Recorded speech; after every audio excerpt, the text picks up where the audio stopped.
Welcome to our channel Bengal success point.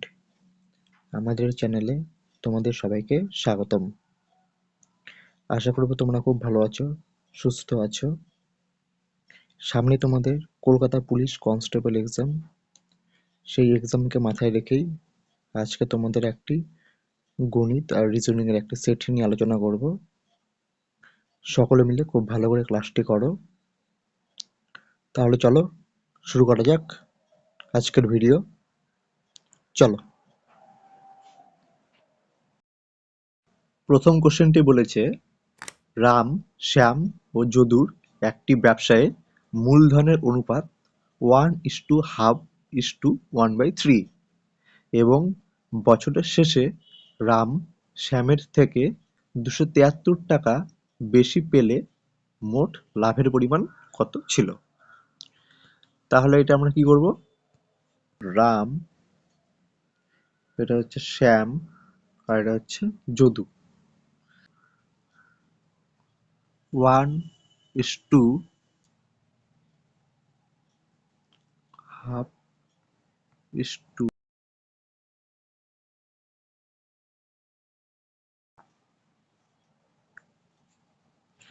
এখন নিচে 2, 3 আছে, এদের লসাগু কত?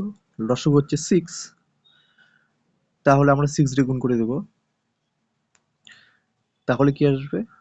এটা 6:, হাফ দিয়ে 6 গুণ করলে 3, আর 1/3 দিয়ে 6 গুণ করলে 2। তাহলে হচ্ছে তাদের মূলধনের অনুপাত হলো 6:3:2। এখন বলেছে বছরের শেষে রাম শ্যামের থেকে 273 টাকা বেশি পেলে। রাম শ্যামের থেকে 273 টাকা বেশি পেলে, এটা হচ্ছে রাম হচ্ছে 6 আর শ্যাম হচ্ছে 3, এটার ডিফারেন্স কত? 3।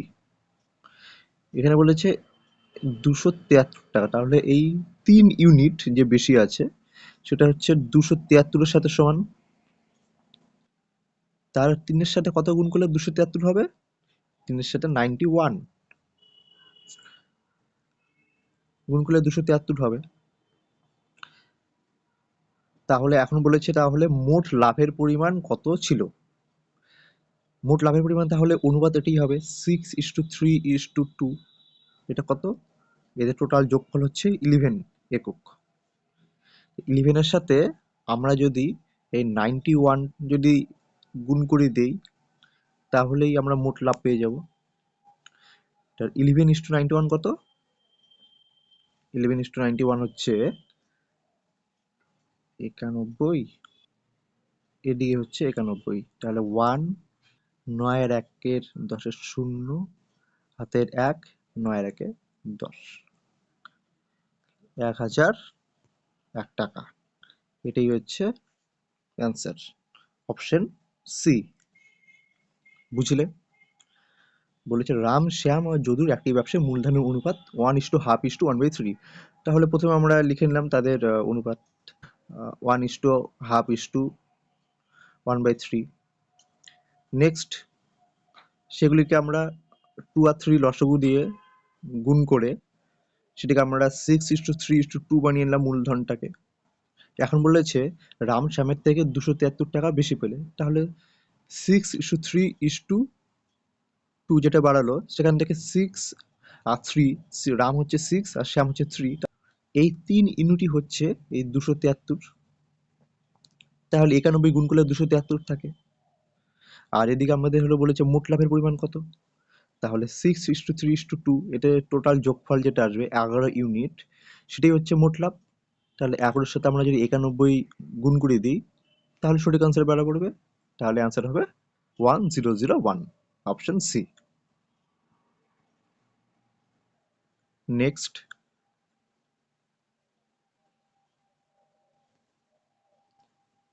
দুটি সংখ্যার যোগফল 2490, 2490, যদি একটি নাম্বারের 6.5% অন্য একটি নাম্বারের 8.5% সাথে সমান হয় তাহলে বড় সংখ্যাটি কত?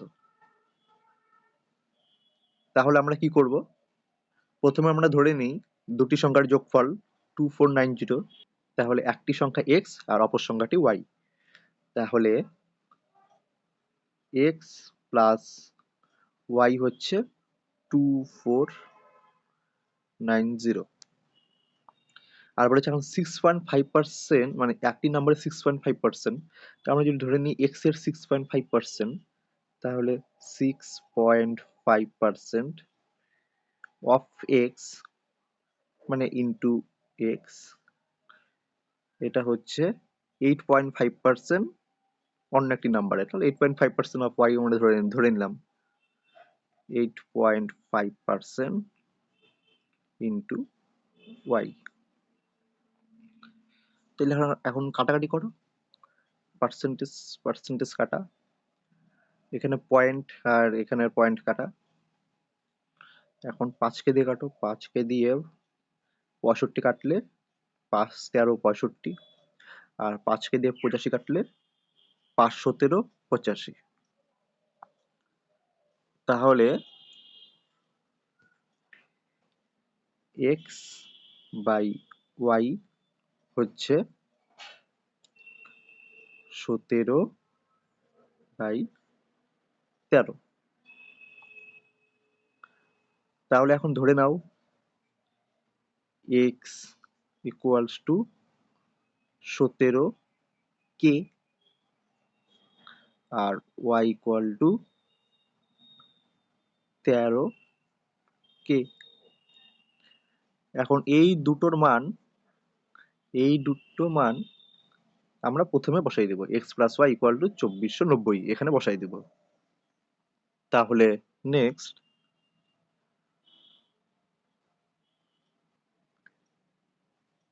13k plus 17k, this is equals to 2490। তাহলে 30k ইকুয়ালস টু 2490। এখন কাটাকাটি করো, 0 0 কাটা, 3কে দিয়ে এটা কাটলে হবে 83। তাহলে বড় সংখ্যাটি হবে x ইকুয়াল টু 17k আর ছোট সংখ্যাটি y ইকুয়াল টু 13k। আমাদের বলেছে বড় সংখ্যাটি বার করতে। তাহলে x ইকুয়ালস টু 17 ইন্টু 83, এটা করলে কত হবে? 3 7 21 1 হাতে থাকে 2, 3 1 3 আর 56 59 2 61 1 হাতে থাকে 6 8 8 আর 14, 1411। এটি হবে আনসার, অপশন ডি। তাহলে বুঝলে তোমরা, বলেছে দুটি সংখ্যার যোগফল 2490। তাহলে আমরা ধরে নিলাম দুটি সংখ্যা এক্স আর ওয়াই, তাহলে এক্স প্লাস ওয়াই এর যোগফল 2490। এখন বলেছে যদি একটি নাম্বার 6.5% অন্য একটি নাম্বার 8.5% সাথে সমান হয়, তাহলে 6.5% অফ এক্স, আমরা ধরলাম এটা এক্স এর 6.5% এর সাথে ওয়াই এর 8.5% যদি সমান হয়। এখন পার্সেন্টেজ কাটা আর পয়েন্ট কাটা। এখন 5কে দিয়ে কাটলাম 65, তাহলে 13 হলো এইদিকে, আর 5কে দিয়ে 85 কাটলাম তাহলে 17। এখন তাহলে এক্স আর ওয়াইটাকে এই পাশে নিয়ে আসলাম, তাহলে এক্স বাই ওয়াই 17 আর 13টাকে ওই পাশে নিয়ে গেলাম, তাহলে 17/13। তাহলে আমরা ধরে নিলাম যে এক্স ইকুয়াল টু 17k আর ওয়াই ইকুয়াল টু 13k। এখন এই ভ্যালুটা এক্স ইকুয়াল টু 17k আর ওয়াই ইকুয়াল টু 13k, সেটা আমরা প্রথমে বসাই দিলাম যে X plus Y equal to 2490। তাহলে নেক্সট কি হলো, 13k plus 17k equals to 2490, তাহলে 30k ইকুয়ালস টু 2490। এখন 0 0 কাটা আর 3k দিয়ে আমরা 249 কাটলাম, তাহলে হবে 83। তাহলে বড় সংখ্যাটি কি হবে, x, তাহলে x equal to 17 into k ছিল, তাহলে 17 ইন্টু 83, তাহলে অ্যান্সার হবে 1411। নেক্সট, রহিম তার ক্লাস পরীক্ষাতে 21তম স্থান করেছে। যদি তার ক্লাসে মোট 35 জন ছাত্র থাকে, তাহলে শেষের দিক থেকে রহিম কত স্থানে আছে? তাহলে এটার কি হবে আনসার? তাহলে রহিম 21তম স্থান করেছে, তাহলে রহিমের পরে আর কতজন আছে? রহিমের পরে আছে 35 মাইনাস 21, এটা হচ্ছে কত? 41, 14 জন আছে রহিমের পরে। তাহলে রহিমের পরে যদি 14 জন থাকে, 14 জন প্লাস রহিমকে নিয়ে বলেছে রহিম কত স্থানে আছে, তাহলে 14 প্লাস 1, তাহলে আনসার কত হবে? 15। এটা কিছুই নঙ্গ, সঠিক আনসার হচ্ছে 15, অপশন নাম্বার সি। এখানে বলেছে যে রহিম তার ক্লাস পরীক্ষাতে 21তম স্থান করেছে, তাহলে 35 মাইনাস 21 ইকুয়াল টু 14, এটা হচ্ছে কি? এটা হচ্ছে রহিমের পরে আরো 14 জন স্টুডেন্ট আছে। তাহলে বলেছে তাহলে শেষের দিক থেকে রহিম কত স্থানে আছে, তাহলে 14 জন তো আছেই, আর রহিমকে নিয়ে একজন, তাহলে 15 জন। রহিম 15 নম্বর স্থানে আছে শেষ দিক থেকে। নেক্সট,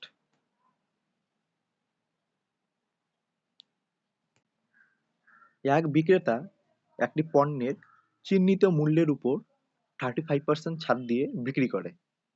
যদি বিক্রয় মূল্য 1950 টাকা হয়, তাহলে পণ্যটির চিহ্নিত মূল্য কত? কি হবে তাহলে এটার আনসার? তাহলে আমরা ধরে নিব চিহ্নিত মূল্য, এটাকে আমরা ধরে নিই যে মার্কেট প্রাইস। তাহলে মার্কেট প্রাইস হচ্ছে 100, আর সেটি চিহ্নিত মূল্যের উপর 35% ছাড় দেয়, তাহলে সেল প্রাইস মানে বিক্রয় মূল্য হচ্ছে এসপি হচ্ছে 35% ছাড় দিলে 65 টাকায় বিক্রি করে। 100 টাকার তার ছিল চিহ্নিত মূল্য, আর সেল প্রাইস হচ্ছে 65। এখন এই 65 এটাই বলেছে যে 1950 টাকা বিক্রি হয়, তাহলে 65টাই হবে 1950। এটা কত গুণ করলে হচ্ছে? এটা 65 এর সাথে যদি 3 গুণ করি তাহলে হচ্ছে 195, তাহলে 30 গুণ করলে। তাহলে বলেছি এখন পণ্যটির চিহ্নিত মূল্য কত? তার চিহ্নিত মূল্য আমরা ধরেছিলাম 100, আর যেহেতু এটা 65 এর সাথে 30 গুণ করলে 1950 হয়, তাহলে আমরা যদি 100 এর সাথে 30 গুণ করি তাহলে সেটাই হয়ে যাবে চিহ্নিত মূল্য। অ্যান্সার হচ্ছে 3000।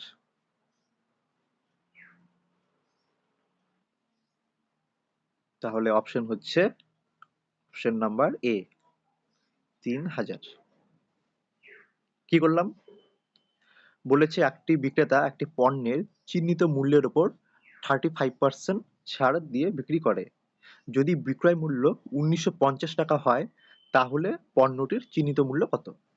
তার মানে চিহ্নিত মূল্য মানে মার্কেট প্রাইস, মানে একটা এমপি আমরা একটা ধরে নিলাম যে ছিল 100 টাকা চিহ্নিত মূল্য ছিল। নেক্সট, সেটার উপর 35% ছাড় দেয়, তাহলে 100 টাকা যদি 35% ছাড় দিই, 100 মাইনাস 35 কত হচ্ছে? এসপি হবে হচ্ছে 65, 65। এখন বলেছে এই যদি বিক্রয় মূল্য 1950 টাকা হয়, আমাদের বিক্রয় মূল্য কত হলো? 65। তাহলে 65 এর সাথে কত গুণ করলে 1950 হচ্ছে? 30 গুণ করলে 1950 হয়। তাহলে মার্কেট প্রাইসেস যেটা 100 ছিল, সেটার সাথে যদি আমরা 30 গুণ করি তাহলেই হয়ে যাচ্ছে 3000, তাহলে এটি হয়ে যাচ্ছে মার্কেট প্রাইস। নেক্সট,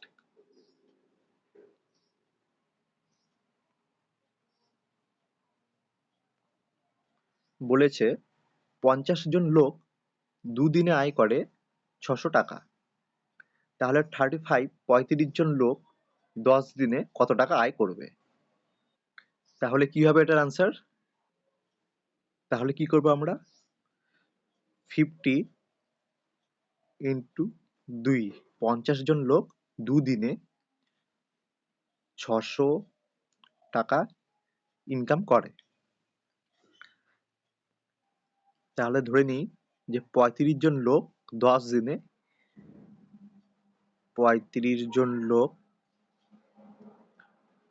10 দিনে কত টাকা, আমরা ধরে নিই যে x টাকা আয় করে, x টাকা ইনকাম করে। তাহলে এখন আমরা কাটাকাটি করব। তাহলে এই শূন্য কাটা, 5 কে দিয়ে 35 কাটলে 7, আর 2 কে দিয়ে 600 কাটলে 300। তাহলে x ইকুয়াল টু কত? x ইকুয়াল টু হচ্ছে এদিকে 300 আর এদিকে হচ্ছে 7, 2100। এটা হয়ে যাবে অ্যান্সার, যে 35 জন লোক 10 দিনে 2100 টাকা ইনকাম করে। Option B. কি করলাম? 50 জন লোক 2 দিনে 600 টাকা ইনকাম করে, মানে এটার ফর্মুলাটা হচ্ছে M1 D1, আর ইনকাম যদি করে সেটা হচ্ছে ধরে নিই I1 equals to M2 D2 R I2। M1 হচ্ছে 50, D1 হচ্ছে 2, আর I1টা হচ্ছে 600। 50 জন লোক 2 দিনে 600 টাকা ইনকাম করে হলো, ইকুয়ালস টু M2 হচ্ছে 35, D2 হচ্ছে 10, আর I2টা বের করতে লাগবে। I2 আমরা ধরলাম x। তাহলে 35 জন লোক 10 দিনে x টাকা ইনকাম করে। এখন x এর মানটা বার করলে অ্যান্সার হয়ে যাবে x ইকুয়াল টু 2100 টাকা। অপশন নাম্বার বি, এটাই অ্যান্সার। নেক্সট বলেছে x plus 1/x equals to 12। তাহলে x square plus 1/x square এর মান কত? তাহলে x এর স্কোয়ার প্লাস 1/x এর স্কোয়ার, এটা ফর্মুলা কি? a square plus b square হচ্ছে a হচ্ছে x স্কোয়ার আর প্লাস b হচ্ছে 1/x। তাহলে a square plus b square সূত্র কি? a plus b whole square, মানে x প্লাস 1/x এর whole square minus 2ab। a হচ্ছে x আর b হচ্ছে 1/x। a plus b whole square minus 2ab, এটা হচ্ছে ফর্মুলা। তাহলে এখানে x আর x কাটা, এখন মানটা বসায় দাও। x প্লাস 1/x হচ্ছে 12, তাহলে 12 এর স্কোয়ার মাইনাস এখান থেকে আসছে 2, তাহলে 2। তাহলে 12 স্কোয়ার কত? 12 স্কোয়ার হচ্ছে 144 মাইনাস 2, তাহলে হচ্ছে 142। এটাই আনসার, অপশন সি 142। কিছুই করলাম না, এটা just x square plus 1/x square. এটা কি হচ্ছে a square plus b square, তাহলে হচ্ছে a প্লাস b তার হোল স্কোয়ার মাইনাস 2ab। তাহলে 2ab x, এটা হচ্ছে x আর bটা হচ্ছে 1/x, তাহলে x x কাটা। তাহলে এখন হচ্ছে x প্লাস 1/x তার হোল স্কোয়ার মাইনাস 2। এখন x প্লাস 1/x এর জায়গায় এই মানটা বসালাম যে 12, তাহলে 12 square minus 2, 144 minus 2 equals to 142। Next,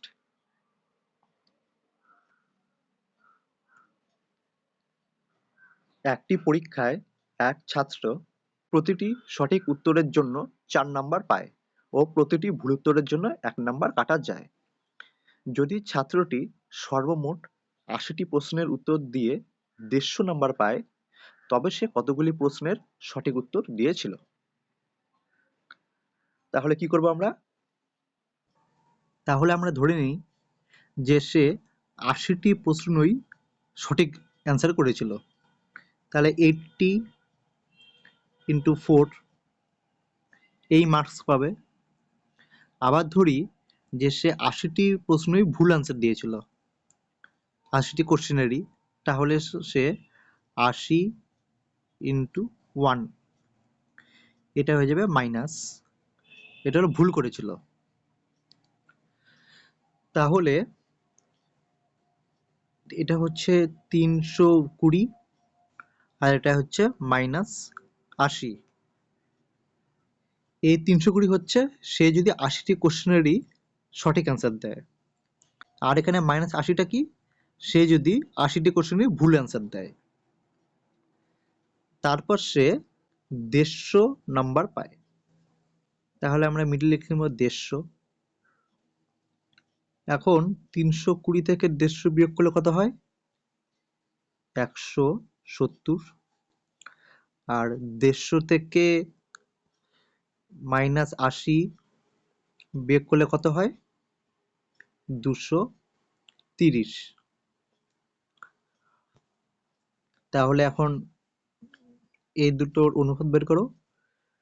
তাহলে 23:17। এটা তাহলে কিসের অনুপাত? সে সঠিক অ্যান্সার করার আর ভুল অ্যান্সার করার কোশ্চেনের অনুপাত। সে 23টি কোশ্চেনের সঠিক অ্যান্সার দেয় আর 17টি কোশ্চেনের ভুল অ্যান্সার দেয়, মানে এর অনুপাত। তাহলে এটার যোগফল কত? 40। কিন্তু আমাদের কোশ্চেনের কথা বলা আছে সর্বমোট 80। তাহলে 40-এর সাথে আমরা যদি 2 গুণ করি, গুণ 2, তাহলে সেটা হয়ে যাচ্ছে 80। তাহলে বলেছে যে কতগুলি প্রশ্নের সঠিক উত্তর দিয়েছিল। তাহলে 23টি এখানে হচ্ছে। তাহলে 23 তাহলে কত হবে? 23 ইন্টু 2, তাহলে অ্যান্সার হয়ে যাবে 46। Option C. কি করছি আবার বলে দিই। একটি পরীক্ষায় এক ছাত্র প্রতিটি সঠিক উত্তরের জন্য 4 নাম্বার করে পায়। তাহলে সর্বমোট যেহেতু 80টি কোশ্চেন আছে, তাহলে সে যদি 80টি কোশ্চেনের যদি সঠিক অ্যান্সার করে, তাহলে সে পেয়ে যাবে 80 ইন্টু 4 মানে 320। আর যদি সে 80টি কোশ্চেনের যদি ভুল অ্যান্সার করে, তাহলে 1 নাম্বার কাটা যাবে। তাহলে এটা হয়ে যাবে -80। আর সে 150 নম্বর পায়, তাহলে মিডিলে হয়ে যাবে 150। এখন 320 থেকে 150 বিয়োগ করলে হচ্ছে 170। আর 150 থেকে -80 বিয়োগ করলে হচ্ছে 230। এখন দুটোর অনুপাত বের করে নিলাম। 23:17, মানে সঠিক উত্তরের প্রশ্নের সংখ্যা আর ভুল উত্তরের প্রশ্নের সংখ্যা হচ্ছে, এদের অনুপাত হচ্ছে 23:17। তাহলে টোটাল প্রশ্ন আছে 40টি, কিন্তু আমাদের কোশ্চেনে বলা আছে 80টি। তাহলে 40 ইন্টু 2 হয়ে যাচ্ছে 80। তাহলে কতগুলি প্রশ্নের সঠিক উত্তর দিয়েছিল? 23-এর সাথে তাহলে আমরা 2 গুণ করে দেব, 46। তাহলে 46 হচ্ছে অ্যান্সার। বোঝা গেল? নেক্সট।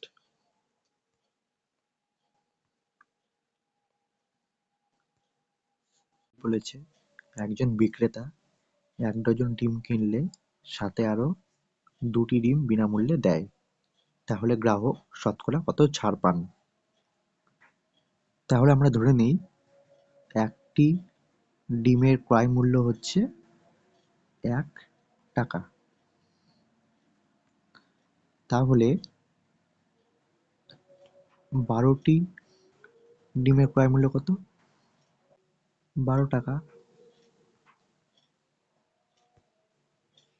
তাহলে 14টি ডিমের ক্রয় মূল্য 14 টাকা। এখন বলেছে যদি 1 ডজন ডিম কেনে, মানে 12টি ডিম কিনলে সাথে আরো 2টি ডিম দিয়ে দেয়, তাহলে 12টি ডিমের দাম 12 টাকা। তাহলে কেউ যদি 12টি ডিম কেনে, তাহলে তাকে 14টি ডিম দেওয়া হয়, মানে 2 টাকা ছাড় দেওয়া হয়। কত টাকায়? 14 টাকায়। তাহলে 2/14 বলেছে শতকরা কত ছাড় দেয়, ইন্টু 100। তাহলে 2কে দিয়ে আমরা 14 কাটলাম, তাহলে 7। তাহলে 100/7। তাহলে অ্যান্সার কত আসবে?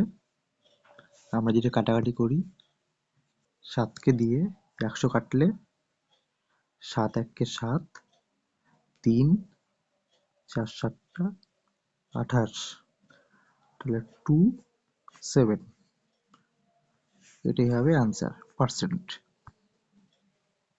Option C. কি করলাম আমরা আবার বলে দিই। প্রথমে ধরলাম একটি ডিমের ক্রয় মূল্য 1 টাকা, তাহলে 12টি ডিমের ক্রয় মূল্য 12 টাকা, তাহলে 14টি ডিমের ক্রয় মূল্য 14 টাকা। এখন কেউ 12টি ডিম কিনলে তাকে 14টি ডিম দিয়ে দেয়, মানে 2 টাকা তাহলে ছাড় দেয়, যেহেতু 14টি ডিমের দাম 14 টাকা আর 12টি ডিমের দাম 12 টাকা, 2 টাকা ছাড় দেয়। কত টাকা ছাড় দেয়? 14 টাকায় ছাড় দেয়। তাহলে 2/14 ইন্টু 100, এটাই হচ্ছে আনসার। তার মানে 14, 2/7%। নেক্সট, যদি কোনো দ্রব্যের ক্রয় মূল্যের উপর 20% লাভ হয়, তাহলে বিক্রয় মূল্যের উপর শতকরা লাভের হার কত? এটা কিছুই না, আমরা ধরে নেব সিপি হচ্ছে 100 টাকা, বলেছে ক্রয় মূল্যের উপর 20% লাভ হয়, তাহলে সে বিক্রি করেছে কত? এসপি বিক্রি করেছে 120 টাকায়। এখন বলেছে বিক্রয় মূল্যের উপর শতকরা তাহলে লাভের হার কত? এখানে লাভ কত হলো? লাভ তো হয়েছে 20, আর বিক্রয় মূল্য কত? বিক্রয় মূল্য হচ্ছে 120। তাহলে বলছে বিক্রয় মূল্যের উপর শতকরা লাভের হার কত? তাহলে 20, এটা হচ্ছে লাভ। কত? বিক্রয় মূল্যের উপরে 20 তাহলে বাই 120, বলেছে শতকরা ইন্টু 100। তাহলে কাটাকাটি করো এখন। এখানে 0 0 কাটা, 2 কে দিয়ে 6, 6 কে দিয়ে কাটো, 6 কে 6 40, 6 6 36, 4, তাহলে হবে 4/6, 2/3। তাহলে आंसर হচ্ছে 16, 2/3%। Option B. কি করলাম আবার বলি। যদি কোনো দ্রব্যের ক্রয় মূল্যের উপর 20% লাভ হয়, তাহলে বিক্রয় মূল্যের উপর শতকরা লাভের হার কত? তাহলে আমরা একটা সিপি ধরে নিলাম, ক্রয় মূল্য 100 টাকা, তারপর ধরলাম কি ক্রয় মূল্যের উপর 20% লাভ হয়, তাহলে সেল প্রাইস মানে বিক্রয় মূল্য 120 টাকা। তার লাভ কত করেছে সে? 20 টাকা, তাহলে এখানে 20। আর বলেছে বিক্রয় মূল্যের উপর, তাহলে নিচে 120। আর বলেছে শতকরা লাভের হার কত, তাহলে ইন্টু হলো 100। এখন কাটাকাটি করো, তাহলে আনসার চলে আসবে 16 সমস্ত 2/3%। নেক্সট,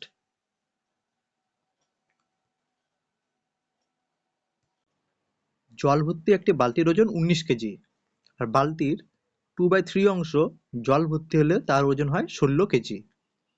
তাহলে 25% জল ভর্তি হলে বালতির ওজন কত হবে? তা জল ভর্তি একটি বালতির ওজন 19 কেজি, তাহলে আমরা ধরে নিলাম বালতির ওজন হচ্ছে বি আর জলের ওজন হচ্ছে ডাব্লিউ। এটা হচ্ছে কত? 19 কেজি। নেক্সট বলেছে বালতির 2/3 অংশ জল ভর্তি হলে, তা বালতির ওজনটা বালতি থাকবেই, আর 2/3 অংশ জল ভর্তি হলে তাহলে 2W/3, এটা হচ্ছে 16 কেজি। তাহলে এখন মাইনাস করো, তাহলে থেকে 2W/3 এটা বিয়োগ করলে হচ্ছে W/3, আর এইদিকে বি তো কাটা, তাহলে হচ্ছে 3 কেজি। তাহলে খালি জলের ওজন হচ্ছে 9 কেজি, আর বালতির ওজন কত হচ্ছে? তাহলে এই যে প্রথমে বি প্লাস ডাব্লিউ 19, তাহলে বালতির ওজন হচ্ছে 19 - 9 = 10। এখন কি বলেছে, 25% জল ভর্তি হলে বালতির ওজন কত হবে? তাহলে জল আছে 9 কেজি, তাহলে 9 এর 25% মানে 9/4, তাহলে 9/4 মানে কত হচ্ছে, 4 দুগুণ 8, তাহলে 2.25। তাহলে 25% জল ভর্তি হলে বালতির ওজন কত হবে? 25% জলের ওজন হচ্ছে এটা, বালতির ওজন হচ্ছে 10, তাহলে অ্যান্সার কত হবে? 10 প্লাস 2.5, দিস ইজ 12.25, এটা হচ্ছে অ্যান্সার। বুঝলে? আবার বলি, জল ভর্তি একটি বালতির ওজন বলেছে 19 কেজি, তাহলে বি প্লাস ডাব্লু 19, বালতির 2/3 অংশ জল ভর্তি হলে, তাহলে বালতিতে বালতি থাকবে, বালতির ওজন কমবে না, আর জলের ওজন 2W/3, এদের ওজন হচ্ছে 16 কেজি। তাহলে এখন বিয়োগ করে, তাহলে বিয়োগ করলে হচ্ছে W/3, এটা হচ্ছে 3, মানে W হচ্ছে 9, এই 3টে এটার সাথে গুণ করলাম, তাহলে হচ্ছে W9, মানে জল 9 কেজি আছে। তাহলে বালতির ওজন কত? তাহলে এদিক থেকে পাও, বালতির ওজন হচ্ছে 19 - 9, 10 কেজি। এখন বলেছে 25% জল ভর্তি হলে বালতির ওজন কত হবে? তাহলে 25% জল আছে, জল তো 9 কেজি, তার 25% মানে 1/4, তাহলে 9/4, 9/4 হচ্ছে 2.25। এখন বালতির ওজন কত আসছে এদিকে? 10, তাহলে 10 প্লাস 2.25, আনসার হচ্ছে 12.25, অপশন এ। নেক্সট,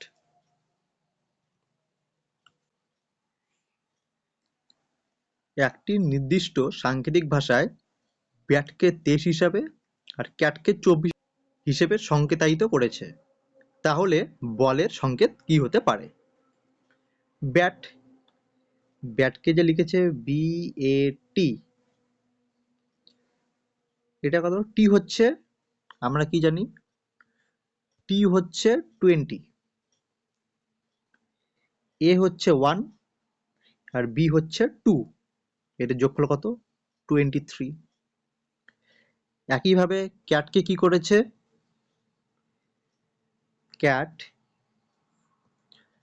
সি হচ্ছে 3, এ হচ্ছে 1, টি হচ্ছে 20, তাহলে যোগফল কত হচ্ছে? 20 যোগ 3 23 আর 1 24, 24। তাহলে এখন বলের সংকেত কি হবে? তাহলে লেখো এখানে আবার বল, বল, তাহলে বি হচ্ছে কত? বি হচ্ছে 2, এ হচ্ছে 1, এল হচ্ছে কত? 12, এটাও 12, তাহলে যোগ করলে কত হচ্ছে? 12 যোগ 12 24, 25 2 27, 27, তাহলে অ্যান্সার 27, অপশন এ। আবার বলি কি করলাম, ব্যাট, ব্যাটের বি হচ্ছে 2, এ হচ্ছে 1 আর টি হচ্ছে 20, তাহলে এদের যোগফল কত হচ্ছে? 23। ক্যাটের সি হচ্ছে 3, এ হচ্ছে 1 আর টি হচ্ছে 20, তাহলে এদের যোগফল 24। তাহলে বলের কি হবে? বলের বি হচ্ছে 2, এ হচ্ছে 1, এল হচ্ছে 12 আর একটা এল হচ্ছে 12, তাহলে এদের যোগফল কত? 27, answer option number A. Next, বলেছে সব কলমই হয় রাস্তা, সব রাস্তাই হয় বাড়ি, আর কিছু কিছু বাড়ি হয় মাঠ। তাহলে সব কলমই হয় রাস্তা, এখানে কলম কত? তাহলে কলম হচ্ছে এখানে 100, আর রাস্তা কত? রাস্তা হচ্ছে 50। নেক্সট, আবার সব রাস্তাই হয় বাড়ি, এখানে রাস্তা কত? 100, বাড়ি কত? 50, আবার কিছু কিছু বাড়ি হয় মাঠ, তাহলে এখানে বাড়ি হচ্ছে 50 আর মাঠ হচ্ছে 50। তাহলে এখন কি বলেছে, সিদ্ধান্তটি কি, সব বাড়িই হয় কলম। বাড়ি হয় কলম বলেছে, সব বাড়ি হয় কলম। তাহলে এখানে বাড়ি হচ্ছে 100 আর কলম হচ্ছে 50। আর কিছু কিছু রাস্তা হয় মাঠ, তাহলে রাস্তা হচ্ছে এখানে 50 আর মাঠও হচ্ছে 50। তাহলে এখন দেখো, সব বাড়িই হয় কলম, বাড়ি তো এখানে 100, কিন্তু বাড়ি তো 50 50, তাহলে 1 নম্বরটা হবে না। নেক্সট কি বলেছে, কিছু কিছু রাস্তা হয় মাঠ। তাহলে এখানে দেখো, সব রাস্তাই হয় বাড়ি আর কিছু কিছু বাড়ি হয় মাঠ। তাহলে বাড়ি আর বাড়িটা কি আছে, দুটি অনিশ্চিত কেস। তাহলে এখানে তো তাহলে বাড়ি ছাড়া তো সব দুটোর মধ্যে যে কোনোটি ভুল হবে, মানে বাড়ি লাগবেই। তাই এখানে বলেছে কিছু কিছু রাস্তা হয় মাঠ, বাড়ি নেই, তাহলে এটাও ভুল। তাহলে এখানে অপশন নাম্বার ডি, 1 ও 2 কোনোটি ঠিক নয়। আবার কি করলাম বলে দেই, বলেছে সব বাড়িই হয় কলম, সব বাড়িই হয় কলম। বাড়ি হচ্ছে 100, কলম হচ্ছে 50, কিন্তু এখানে বাড়ি 50, এখানেও বাড়ি 50, তাহলে এটা হতে পারে না 100, তাহলে এটা কাটা। পরেরটা কি, কিছু কিছু রাস্তা হয় মাঠ। তাহলে এখানে রাস্তা 50, মাঠও হচ্ছে 50। এখন এইদিকে দেখো, 1 আর 2 নম্বরটা, সব রাস্তাই হয় বাড়ি আর কিছু কিছু বাড়ি হয় মাঠ। তাহলে এখানে দুটো বাড়ি যেহেতু 50 50, তাহলে এটা হলো আনসার্টেন কেস, অনিশ্চিত কেস। তাহলে এখানে বাড়ি ছাড়া বাকি সবই ভুল। তাহলে কিছু কিছু রাস্তা হয় মাঠ, তাহলে এটা ভুল, এখানে বাড়ি নেই, তাহলে দুটোই ভুল। তাহলে 1 ও 2 কোনোটি ঠিক নয়।